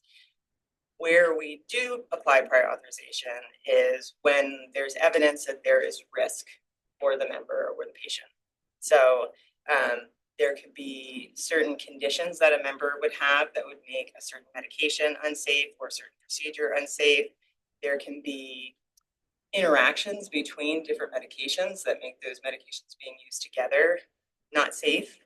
And then certain patient populations where a treatment would be inappropriate and risky for the member. As we talked about on the last slide, cost is a definite consideration. And I think there's often a false relationship between that people have in their mind of higher cost equals higher quality. And that is not the case, I think, in general in life, but also specifically in healthcare. An example from my own family's experience is my husband, who has asthma, went to pick up a new prescription for a controller medication prior to the legislation that put the cap on costs. But this was a new medication for him. He got to the pharmacy and discovered that there was a prior authorization process that hadn't been completed for that medication. Asked what the cost was for the several month supply, and it was $1,200, which he recognized is not a reasonable amount to pay for a couple months of an inhaler. And what jumped out at me about this whole experience was I am a pediatrician. I have prescribed inhalers many times to many patients, and I recognized that I had no idea that there were inhalers that were that expensive. And in fact, I realized that I didn't really know the cost of any of the inhalers that I had been prescribing, which is common for physicians, and it's not what we're focused on. We're focused on taking care of patients. And that's why that prior authorization process exists. In the case of my husband, there are many equivalent inhalers that work just as well. And that is ultimately what happened. His pulmonologist prescribed him a generic inhaler that has worked beautifully for his symptoms. And there was no medical indication for that much higher cost inhaler. And that is an example in my mind of when the prior authorization process isn't working exactly how it should be working.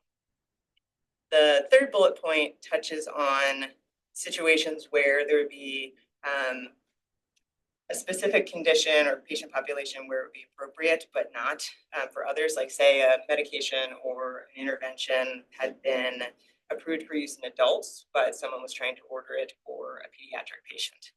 So that prior authorization process is there to, again, provide those guardrails to make sure medications or services aren't being used in inappropriate ways. Next slide.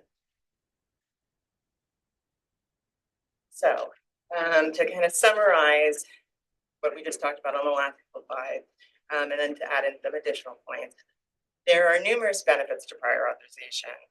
And those start with reducing cost to members. And it's not about just cost, but about trying to figure out how do you direct members to interventions or treatments or diagnostic tests that are lower cost and then equally, and in some cases, more effective.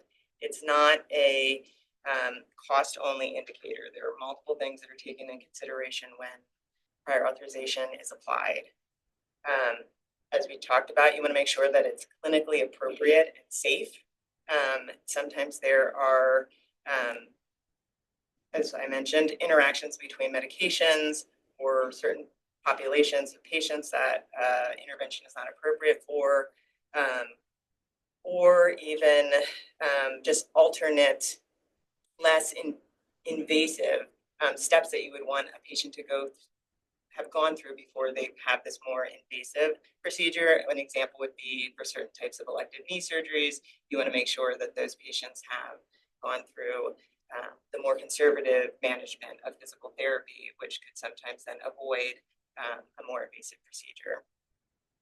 And then there is a component of fraud, waste, and abuse prevention that's part of prior authorization. So obviously the vast majority of people in the healthcare system are trying to do the right thing for their patients. But there are always a small number of bad actors who are purposefully manipulating a very complicated system for their own financial gain. And then there are just examples, I would say like the one I provided of my husband, where there's just waste in the system. The pulmonologist is not trying to drive up healthcare costs.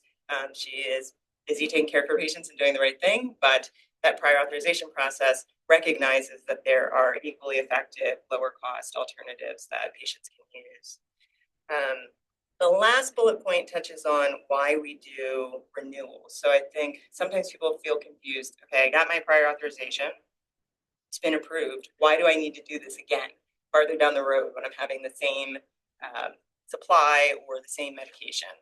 And there is, again, guardrails that we're looking to make sure that those members are still have the condition, that they are seeing improvement in their symptoms, that new things haven't come along in their specific clinical situation that might make new drug interactions that we didn't realize, to make sure that patients are actually still taking the medications or using the supplies. So it's a thoughtful way to make sure that once we have said, yes, clearly this member in this situation requires this service or this intervention or this medication, that as time continues, that remains the case and there isn't alternatives that could be used, or perhaps the intervention or the service is no longer needed. Next slide, please. Great. That was really good. I got to follow in your footsteps. All right. So oversight of prior authorization. We do have, as you all may remember last year, Luke Dearden came and talked about the P&T committees that are in place to provide oversight of a lot of different areas, but prior authorization are drugs that we cover and our services that we covered are reviewed by, on the medical side, the medical policy committees, and then the pharmacy and therapeutics committees on the pharmacy side. So there is oversight. We're not just handing over the decisions and how PA is handled to our third-party administrators. We are very involved in that process. They do have a part in it. They have their own policy committees that review them, but at HCA, we get to participate in that as well. We do evaluate those policies annually or when additional data is released. And so, like Dr. Schultz talked about, maybe this drug. Dr. Schultz on the medical side, I focus mainly on the pharmacy side, so you heard a lot of references to medical, you'll hear a lot of pharmacy from me. But say a drug has a prior authorization, and it's on our preferred drug list, and now there's a new drug that has come to market that has is just as efficacious as the drug that is on our preferred drug list that requires a PA. Maybe it has a lower cost impact for members, or maybe it even has better outcomes. So the clinical data shows that maybe your policy needs to be updated to shift to this different option that's available. Or maybe something comes out that says this treatment is not showing to be efficacious for our members. And now there's a lot of side effects, or it's just not the best option for our members. So we do look at those policies to see, are the policies right for that service or that drug? And sometimes is PA necessary anymore? So we look at the policy to see, do we really need a prior authorization on this anymore? Is this the drug that's covered for this service? Is it efficacious? Is it necessary? Is it resulting in the desired outcome that we want? So there can can be, and there are situations where prior authorization is removed. There could also be situations where prior authorization is added if we do see situations such as fraud, waste, and abuse, or there used to be one drug for a certain condition, and now there's multiples that have hit the market, and now we need to put that prior authorization in place to make sure that the right people are using the right drug to treat their conditions. And that gets into the third bullet as well. Thank you. So you may be aware that we have been seeing increases in legislation for changes in prior authorization. I don't think this is a new thing. It's been around for as long as I've been in my role. But there's reasons behind that, and we definitely track that at Healthcare Authority, and our third-party administrators watch that. Prior authorization can be administratively burdensome, right? So these providers have to go into a system. The patient comes in, talks to them. They have to go into a system and submit the prior authorization for the member. That prior authorization goes to the third-party administrator, whether that's medical or pharmacy. They have clinicians, pharmacists review those, and then an approval or denial needs to go out. For the pharmacy side, that needs to be connected to the pharmacy system so that when your husband goes in to get their prescription, it's seamless, right? Like Dr. Schultz said, it should be seamless. When you go to the pharmacy, you don't know anything about it. The pharmacy sees that a prior authorization was approved and puts it through. And so that is something that, members of the public or a lot of providers have put forward as being a concern around prior authorization. Because of those administrative tasks that have to take place, sometimes additional staff are required. So the nurses that are submitting the prior authorization, or staff to handle that at like the pharmacy or the provider's office. If it's like a prior authorization for surgical, that they have to get that at the surgical center to show that it's been approved, and they have to review that. And that can create delays in the delivery of services. So like Dr. Schultz said, this is never an emergency situations, but it can create a delay. Say the provider doesn't include all relevant information in that prior authorization request, and they have to send it back to the provider and say, hey, you didn't indicate whether this member actually has this requirement that is necessary for prior authorization. So the provider may need to complete that again and resubmit it back in. So those are some of the concerns that providers mainly see around prior authorization. On the next slide, we have seen some recent prior authorization law changes that have been put in place to address those concerns and to make sure that members are getting the appropriate drugs and the appropriate treatments within a time that meets their needs to improve their health outcomes. So RCW 48430161, also known as House Bill 1357 from a couple of years ago, it passed, and effective January 1st of 24, it required a shortened process for turnaround times for prior authorizations. So prior to 1/1/24, we had in place that non-urgent prior authorizations had to be turned around within 3 business days, and that urgent prior authorizations, because a provider or a member can submit them as urgent for them to be handled faster, needed to be handled within one business day. This RCW changed it where urgent has to be 1 calendar day, so that includes weekends. So if you go to the doctor at 5 p.m. on a Friday, and you have an urgent prior authorization, it still has to be handled within 1 day. So Saturday, which did impact our TPAs, our third-party administrators. They had to make sure that they were staffing for that. So we made a lot of changes around that. And then the 3 business days or 3 calendar days for the non-urgent. So that really addressed that concern around possibly PAs creating a gap in your ability to get the services that you need. This bill also requires reduction. And then it also requires that insurers and third-party administrators put in API programming. So that's application programming interfaces. What that means is that these third-party administrators can access the electronic data records, right? And so this would help streamline the process for requests being submitted and for reviewing those, helping to improve the turnaround time for that.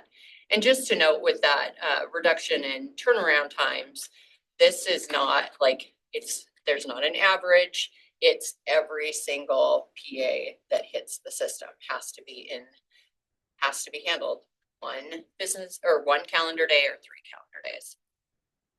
And you'll see on the next slide that there have been federal law changes as well that are being looked at. We in the state of Washington, we're ahead of them. So January 1st of 26, CMS wants 7 days turnaround for standard, so those non-urgent cases, and 72 hours for urgent cases. So state of Washington, we are already handling these prior authorizations in a much faster turnaround time than this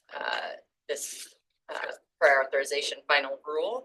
And then also includes the effective January 1, 27, that there would be that exchange of patient information between payers, so that API system. So nice for us. We're already ahead of the federal law change regulations and have already been moving forward. Now we're over a year in the changes with prior authorization turnaround times. So it happened really fast and it was a very positive change for our members and our providers. I believe that brings us to the end of our presentation. So questions? Any questions for Dr. Schultz or Jenny? Explain the process if a prior authorization is denied, what the turnaround time is for an urgent.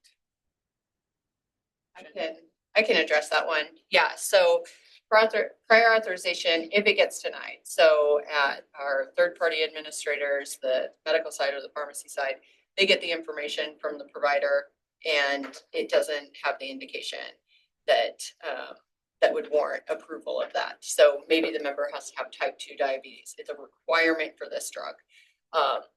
And they've included on their prior authorization, they don't have this, right? So that denial then will kick off a letter to the member and it'll kick off a letter to the provider indicating the denial. A lot of times providers are calling these third-party administrators pretty quick and they get the information pretty fast that way. But it kicks off those letters. And there might be a situation where that provider's like, oh, shoot, I meant to say they do have this. My chart notes I didn't provide all the chart notes necessary that a clinician could review and see that they do have this indication. So they'll resubmit it and it can result in an approval. There's not necessarily defined timelines around if it's denied, how fast. I mean, they have to be reviewed 1 business day or 3 calendar day or 3 calendar days. And so it's a pretty fast denial in there. And a lot of times the providers do call and they'll kind of get ahead of that letter and realize, oh, that was denied. I meant to submit that and resubmit it. Members then have the option of going through the appeals process to try to request. Sometimes there are situations where maybe a member doesn't have a requirement of like a diagnosis requirement for that indicated drug, right? But they have other situations that would warrant approval of that drug. And so that's kind of an exception process where a doctor would submit that information saying, okay, I know this drug isn't generally covered for this service, but they've tried these other options and it's not medically appropriate, or they've tried and failed. And so then that would go through the exception review process. Does that answer the question? Other questions or comments? You have a question. Please, sir. Good morning. I apologize. I can't turn on my video, but let me know if you have any trouble hearing me.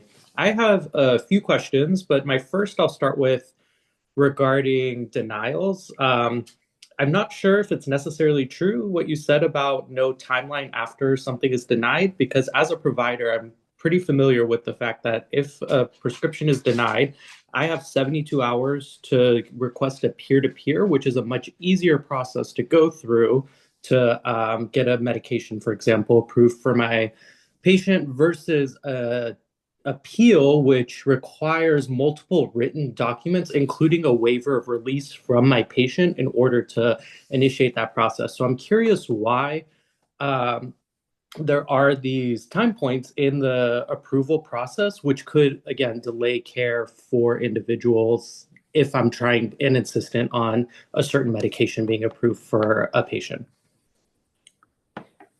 I'll have to get back to you on some of that. So I probably have a gap in my knowledge there.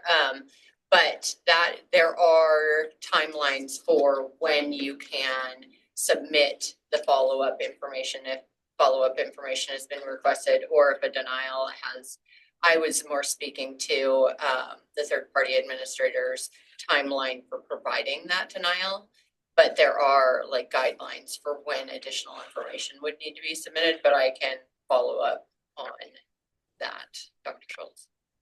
Yeah, I just wanted to get a little clarity around the specific question that for us to follow up on. And he's exactly correct. There is a peer-to-peer process, as he described, which is not part of the formal appeal, but is an opportunity for providers to provide additional information that didn't go through with the initial prior authorization process.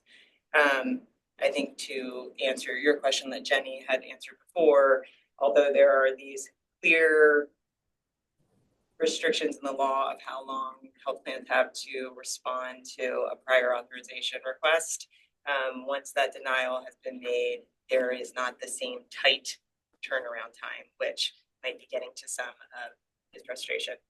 So I was very long-winded, but what is the question that we can specifically follow up for you? Yeah, the question for follow-up is why there are specific, like really tight windows whereby we could continue in the prior authorization process before it snaps to a denial and Yes. appeal, which is a I very can burdensome process. I can partially answer that right now. So I think the question that you're getting at, because of some of the restrictions for getting that peer-to-peer done or getting additional information, one of the unfortunate negative impacts of the time restrictions from those from that legislation is that health plans are under a very short time window. They have to get an answer out. So if they are coming up against those deadlines that Jenny described, then they're going to just issue the denial and it's going to kick to the next step of the process. And I think that was an unintended consequence of the legislation. The goal obviously is not to make more hurdles, but to make things more rapid. But in that time pressured sense now, health plans have to get an answer out and sometimes don't have time to collect the additional information that would help them make that determination. If that has not completely answered your question, I'm happy to take back.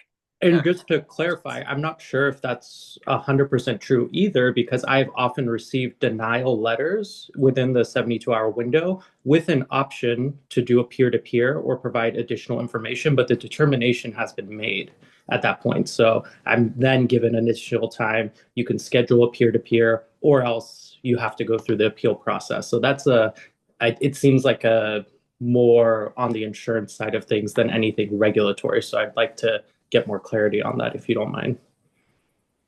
Absolutely.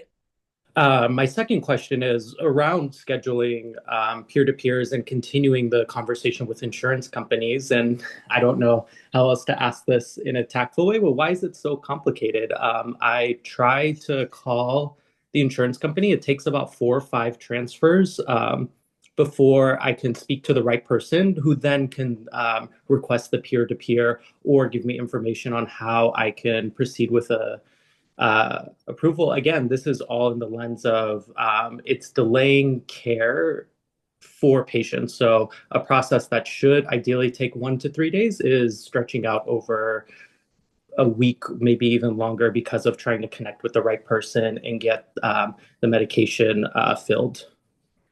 I mean, can you be more specific about which insurance companies? There's a lot of carriers within Washington. Sure. I mean, I can't. This is more about. I mean, potentially I could start naming insurance companies. I've done this for all of them, but it is like, for example, the Uniform Medical Plan or Care First. I have to call the provider line. It goes to the third-party administrator that was referenced in the presentation.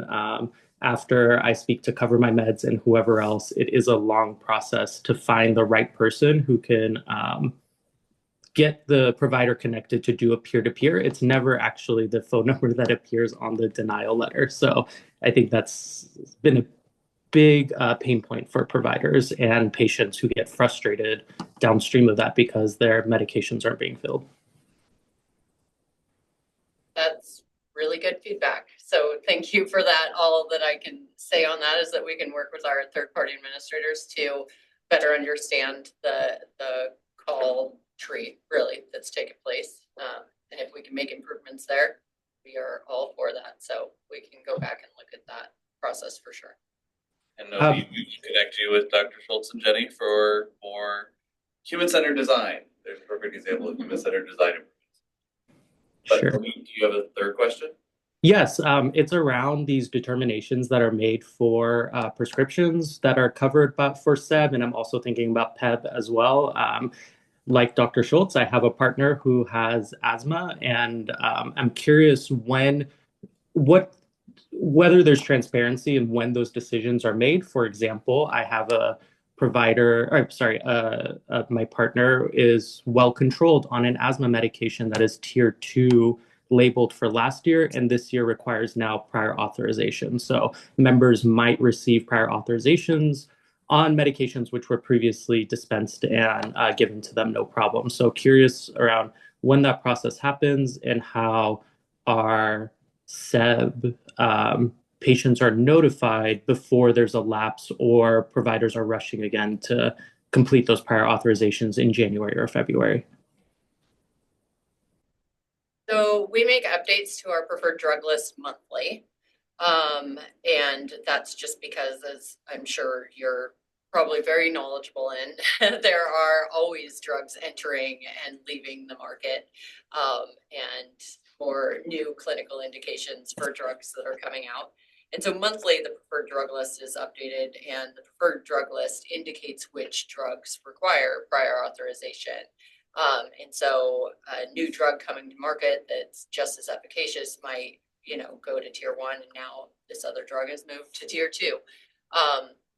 Members that have a negative, if there's a negative, we call them negative changes, right? If there's a negative change that impacts a member, letters are supposed to go out to members that are negatively impacted by that change. And so that's our process. And the preferred drug list is updated monthly on our website. I'm not sure if there's other than, provider newsletters and stuff that go out. I'm not sure if there's other notification, but that's really where we direct members and providers to review the drugs on the drug list and how we notify members when there are changes. And how much time do members have in those letters to continue filling their prescription before the tiers change, or as soon as the drug is re-tiered, it is effective immediately? The letters say the date, but I'll have to follow back up with you on that. I apologize. And I mean, sometimes the situation, like if there's a very large wholesale change, it might vary from implementation to implementation. Sometimes I'm aware that we'll have instances where, while the transition is happening, the first fill, even though it's past January implementation date, is honored, and that it's the second fill that is really. And so if that first fill is for 30 days, then the timeline is they'll hit it at the 60-day mark. Whereas if it's a 90-day supply, they might not hit it until Q2. There are other instances where it's a smaller implementation, and so there's more tailored pieces, and there really is kind of a hard cutoff. So it can vary a little bit depending on exactly the scenario. So there's some flexibility built on there. And there have been times I'm aware in the last 7 or 8 years where there was something was changed, and the goal was to have the entire project transitioned or the tiering transition within 90 days. I was like, this is taking longer. The complexity of it is taking longer. So and now it's 180 days implementation. So there's sometimes flexibility that happens. Sure. I have gotten information from subject matter experts sitting behind me. The letters indicate 60 days. Members have 60 days from the date of the letter to fill their prescriptions and take any necessary action in that. Okay. I mean, I appreciate the spirit of it. I just know in practice and also personal experience, it's either not being consistently done or we hear about it as providers or even patients after that 60-day lapse. So I'm not sure what else can be done to keep more transparency about medications that are tiered and not have sudden changes, or if you track what disruptions there are in prescription drugs as a result of tier changes, because that would be interesting for the board to see as well. What type of, when you say what if we track disruptions and tier changes, you mean how many members it impacts or how many members have a gap in filling or? Yeah, exactly. The gap in filling, I particularly think about, especially around medications like inhalers or insulins, et cetera, that are pretty critical to management of chronic diseases, but gaps can very quickly exacerbate that condition. That's a really good question. I again don't have an answer for you, but we can go back and look at that. That would be really interesting data to pull up. Thank you. My last question is whether you've heard members experiencing fees being charged to them by providers as a result of needing to fill prior authorizations, because I have been hearing more providers charging even fees of $20 or $30 to do prior authorizations for their patients. And curious if that has been, again, that's another cost passed on to our SEB members. And yeah. Yeah, that's an interesting one. I have not heard in that situation. I have heard of providers that, you know, concierge providers, right, that charge a fee for you just to be one of their patients. That is not allowed in our contracts with regions. And so provider contracts with the medical third-party administrator include that they can't charge a concierge fee to our members. Whether they do, we wouldn't know it unless a member reached out, because they're not going to send that through as a claim, and that's the only way that we could catch that. But that's it. I had not heard of providers charging a member a fee for a prior authorization. So, and I'm not quite sure how we would know that other than members notifying us of it. We definitely don't have like a claim that we pay or that we would see, but I can reach out to Moda, our pharmacy third-party administrator, and ask them to check their customer service call logs to see if they've had any calls or complaints about that. We're just thinking of a transparency issue. If you are talking directly to your patients, that if your provider, for example, is charging these fees, that it is not allowable and that they could report it to either the board or yourself, so you could remedy that. You have all sorts of ideas that are creating extra work for Dr. Schultz and I, which we love. Job security, which everybody wants right now. So it's definitely something that we could add to communications. It would be an interesting thing to have in member communications, that this isn't something that we support or allow in our plans. So again, have to take it back. I appreciate your responses, and I could continue the conversation forever, but I will just thank you for your time. We'll set up some calls, Any other questions? All right, Dr. Schultz, Jenny, thank you so much. Appreciate your time. We're now public comment. Going to gather a list of speakers. If you are online and you would like to speak, please raise your Zoom hand and we will track you and then call on you as it becomes your turn. And check in, do we have any public comment from the room? Not seeing any. Do we have any online?